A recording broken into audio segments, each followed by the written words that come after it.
Hello everyone, let's garden tutorial पे आप सभी का स्वागत है। आज हम लोग क्लास 8 के सिविक्स का ये चैप्टर है हमारा 6, जिसका हेडिंग है आर्थिक क्षेत्र में सरकार की भूमिका। तो आज हम लोग इसके क्वेश्चन आंसर्स के सलूशन देखेंगे, ठीक है। तो बने रहिए वीडियो के साथ। और अगर आपने इसके पहले के चैप्टर्स की वीडियो नहीं देखी है तो आप प्लेलिस्ट चेकआउट कीजिए, वहाँ पे आपको सारी वीडियोस मिल जाएंगी, ठीक है। और आप जो है अपनी पढ़ाई अच्छे से करिए, ठीक है। और अगर आप नए हैं चैनल पे तो प्लीज़ चैनल को सब्सक्राइब कर लीजिए, बेल आइकन प्रेस कर लीजिए, क्योंकि इसमें ऐसे ही कंटेंट आपको मिलते ही रहेंगे, ठीक है। चलिए तो देखते हैं हमारा पहला, यहाँ पे देखिए हमारा फिल इन द ब्लैंक्स है। तो पहला है हमारा कि शहरों में तो पाइपलाइन एवं टैंकर से पेयजल की आपूर्ति होती है, ठीक है। सेकंड नंबर है कि प्रधानमंत्री उज्ज्वला योजना के तहत गरीबी रेखा से नीचे की महिलाओं को निःशुल्क एलपीजी कनेक्शन मुहैया कराया जाता है, ठीक है। थर्ड है जन सुविधाओं की उपलब्धता की जिम्मेदारी सरकार की होनी चाहिए, ठीक है। नेक्स्ट है हमारा फोर्थ नंबर कि बहुउद्देशीय परियोजना से एक साथ कई लाभ मिलते हैं, ठीक। फिफ्थ नंबर है कि स्वच्छ भारत अभियान महात्मा गांधी के जन्म दिवस 2 अक्टूबर 2014 को आरंभ किया गया था, ठीक है। तो ये हमारे कुछ फिल इन द ब्लैंक्स थे। अब हमारे कुछ क्वेश्चन आंसर है जिसके सलूशन हम लोग देखेंगे, ठीक है। तो पूरा वीडियो देखिएगा, वीडियो को स्किप मत कीजिएगा, और आप चाहो तो वीडियो को पॉज करके अपना नोट्स भी तैयार कर सकते हैं, ठीक है। तो चलिए देखते हैं, हमारा पहला क्वेश्चन है कि बहुउद्देशीय परियोजना के क्या लाभ है, ठीक है। तो इसका आंसर हो जाएगा कि बहुउद्देशीय परियोजना के लाभ, क्या क्या लाभ है देखिए। बाढ़ की रोकथाम, सिंचाई के लिए जलापूर्ति, विद्युत उत्पादन, पीने के पानी की उपलब्धता, मत्स्य पालन, मिट्टी के कटाव की रोकथाम और पर्यटन केंद्रों का निर्माण, ठीक है। तो ये कुछ है बहुउद्देशीय परियोजना के लाभ। चलिए अब हम लोग सेकंड क्वेश्चन देखते हैं। सेकंड क्वेश्चन है हमारा कि भारत के कुछ महत्वपूर्ण बहुउद्देशीय परियोजनाओं के नाम लिखिए, ठीक है। कुछ यहाँ पे बहुउद्देशीय परियोजना के नाम बताने हैं हमें भारत के, ठीक है ना। तो पहला है हमारा भाखड़ा नांगल परियोजना, दूसरा है हमारा कोसी परियोजना, तीसरा है दामोदर घाटी परियोजना, और चौथा है हमारा टिहरी बांध परियोजना, और फिफ्थ नंबर है हमारा हीराकुंड परियोजना, ठीक है। तो ये कुछ बहुउद्देशीय परियोजनाएं भारत की, ठीक है। चलिए अब देखते हैं हमारा नेक्स्ट क्वेश्चन। नेक्स्ट क्वेश्चन है हमारा कि जन सुविधाएं क्या होती है, ठीक है।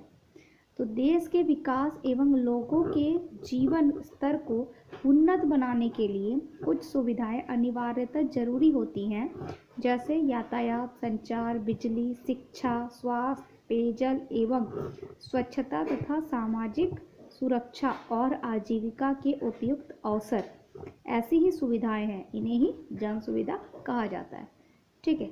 तो यही है जन सुविधा क्या होती है। आई होप कि आप सब समझ गए होंगे, ठीक है। चलिए आप देखते हैं हमारा अगला क्वेश्चन। अगला क्वेश्चन है हमारा फोर्थ नंबर, शुद्ध पेयजल हमारे लिए क्यों आवश्यक है, ठीक है। तो देखिए जीवन के लिए पानी आवश्यक है। स्वच्छ पेयजल की उपलब्धता व्यक्ति के स्वास्थ्य के लिए अति आवश्यक है। दूषित जल से अनेक बीमारियों के फैलने का डर होता है, इसलिए स्वस्थ जीवन जीने के लिए शुद्ध पेयजल प्रत्येक व्यक्ति के लिए अति आवश्यक है, ठीक है। तो आप समझ गए होंगे कि शुद्ध पेयजल क्यों आवश्यक है। चलिए आप फिफ्थ नंबर क्वेश्चन देखते हैं। देखिए केंद्र सरकार की आय के विभिन्न स्रोतों को लिखिए, यानी केंद्र सरकार का जो है इनकम कहाँ कहाँ से होता है, ठीक है। कौन कौन सा स्कोप है उनके इनकम का। तो देखिए जनता से मिलने वाला कर सरकार की आय का मुख्य जरिया है, ठीक है। हम लोग जो टैक्स देते हैं वो सबसे मेन जरिया है सरकार के इनकम का।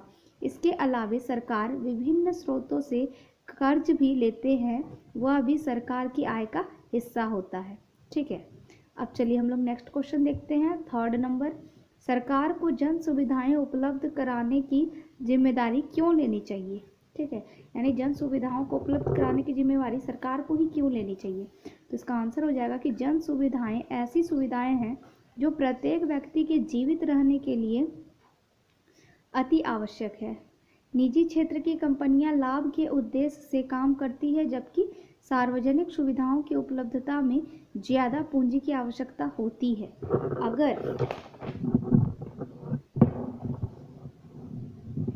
अगर इन सुविधाओं की उपलब्धता की जवाबदेही निजी क्षेत्र को दे दी जाए तो इन सुविधाओं की पहुंच कुछ ही लोगों तक हो सकेगी।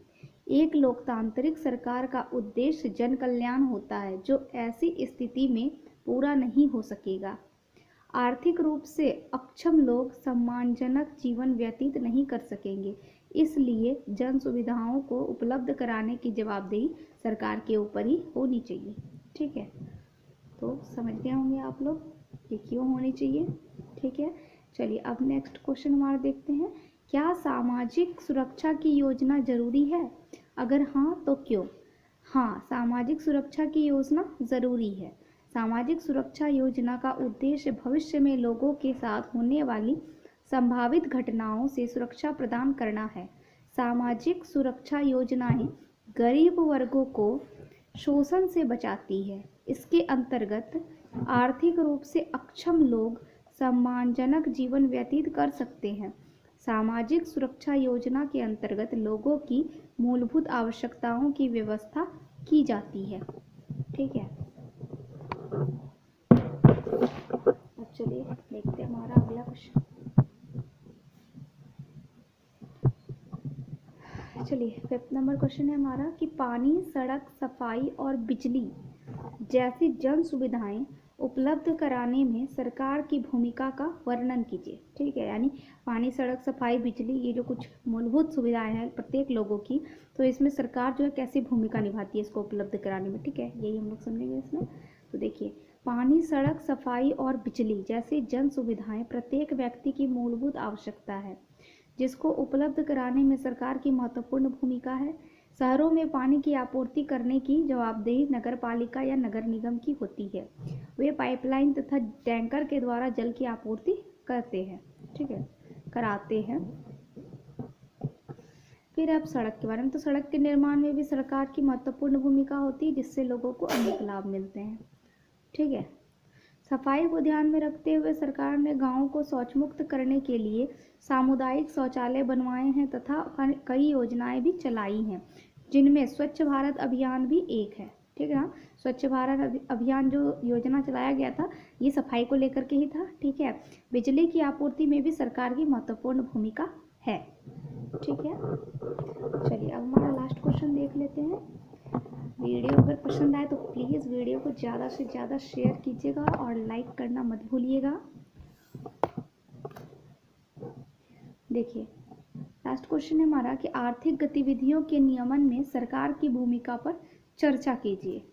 ठीक है, यानी आर्थिक गतिविधियों के लिए जो सरकार क्या कर रही है। ठीक है, लोगों की आर्थिक कंडीशन, आर्थिक मतलब इकोनॉमिक, यानी जो गरीब वर्ग हैं उनके लिए वो क्या कर रही है। ठीक है, तो देखिए, आर्थिक गतिविधियों के नियमन में सरकार की महत्वपूर्ण भूमिका है। इसके तहत सरकार ने काफ़ी योजनाएं भी चलाई हैं जो निम्न है। देखिए, बहुत सारी योजनाएं सरकार ने चला रखी हैं, तो कौन कौन सी योजनाएं हैं। देखिए, सबसे पहला है अटल पेंशन योजना। ये कब आया था? तो ये आया था 2015 में।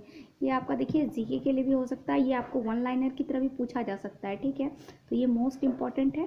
ठीक है, आप लोग इसको अच्छे से याद कर लीजिएगा। देखिए, अटल पेंशन योजना कब आया था? तो ये आया था 2015 में। ठीक है, इसका उद्देश्य क्या था इसको लाने का? तो असंगठित क्षेत्र के लोगों को पेंशन के दायरे में लाना। ठीक है, असंगठित क्षेत्र के जो लोग हैं उनको पेंशन के दायरे में लाना, यानी उनको पेंशन मिलेगा इसके तहत। ठीक है, सेकंड नंबर है कि प्रधानमंत्री सुरक्षा बीमा योजना। ये कब आया है? तो ये भी आया 2015 में। इसका क्या उद्देश्य है? तो ये सालाना 12 रुपये के प्रीमियम दर पर 2 लाख का बीमा करता है इसमें। ठीक है ना, 2 लाख का बीमा होगा 12 रुपये के प्रीमियम दर पर। नेक्स्ट है प्रधानमंत्री जीवन ज्योति योजना। इसमें क्या है? तो सालाना 330 रुपये के भुगतान पर 2 लाख का बीमा होगा। 330 रुपये के भुगतान पर 2 लाख का बीमा।